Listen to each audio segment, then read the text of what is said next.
50ஆம் சங்கீதம். ஆசாபின் சங்கீதம். வல்லமையுள்ள தேவனாகிய கர்த்தர் வசனித்து, சூரியன் உதிக்கும் திசை தொடங்கி அது அஸ்தமிக்கும் திசை வரைக்கும் உள்ள பூமியை கூப்பிடுகிறார். பூரண வடிவுள்ள சீயோனிலிருந்து தேவன் பிரகாசிக்கிறார். நம்முடைய தேவன் வருவார், மௌனமாகிறார். அவருக்கு முன் அக்கினி பட்சிக்கும். அவரை சுற்றிலும் மகா புசல் கொந்தளிப்பாயிருக்கும். அவர் தம்முடைய ஜனத்தை நியாயந்தீர்க்க உயிரே இருக்கும் வானங்களையும் பூமியையும் கூப்பிடுவார். பலியினாலே என்னோட உடன்படிக்கை பண்ணின என்னுடைய பரிசுத்தவான்களை என்னிடத்தில் கூட்டுங்கள் என்பார். வானங்கள் அவருடைய நீதியை அறிவிக்கும். தேவனே நியாயாதிபதி. என் ஜனமே கேள், நான் பேசுவேன். இஸ்ரவேலே, உனக்கு விரோதமாய் சாட்சியிடுவேன். நானே தேவன், உன் தேவனாயிருக்கிறேன். உன் பலிகளின் நிமித்தம் உன்னை கடிந்து கொள்ளேன். உன் தகன பலிகள் எப்போதும் எனக்கு முன்பாக இருக்கிறது.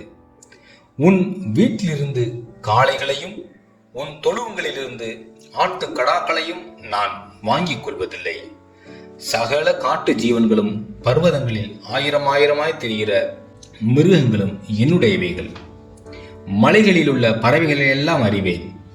வெளியில் நடமாடுகிறவைகள் எல்லாம் என்னுடையவைகள். நான் பசியாயிருந்தால் உனக்கு சொல்லேன். பூமியும் அது நிறைவும் என்னுடையவைகளே.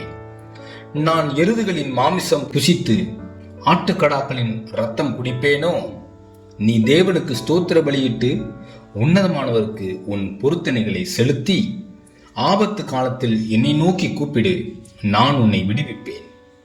நீ என்னை மகிமைப்படுத்துவாய். தேவன் துன்மார்க்கனை நோக்கி, நீ என் பிரமாணங்களை எடுத்துரைக்கவும் என் உடன்படிக்கையை உன் வாயில் சொல்லவும் உனக்கு என்ன நியாயம் உண்டு?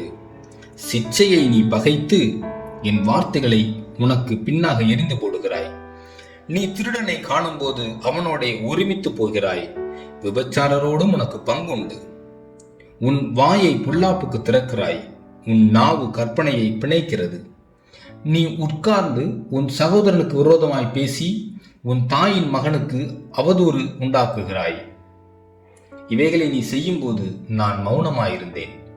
உன்னை போல் நானும் இருப்பேன் என்று நினைவு கொண்டாய். ஆனாலும் நான் உன்னை கடிந்து கொண்டு அவைகளை உன் கண்களுக்கு முன்பாக ஒவ்வொன்றாக நிறுத்துவேன்.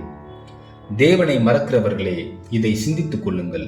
இல்லாவிட்டால் நான் உங்களை பீறி போடுவேன். ஒருவரும் உங்களை விடுவிப்பதில்லை.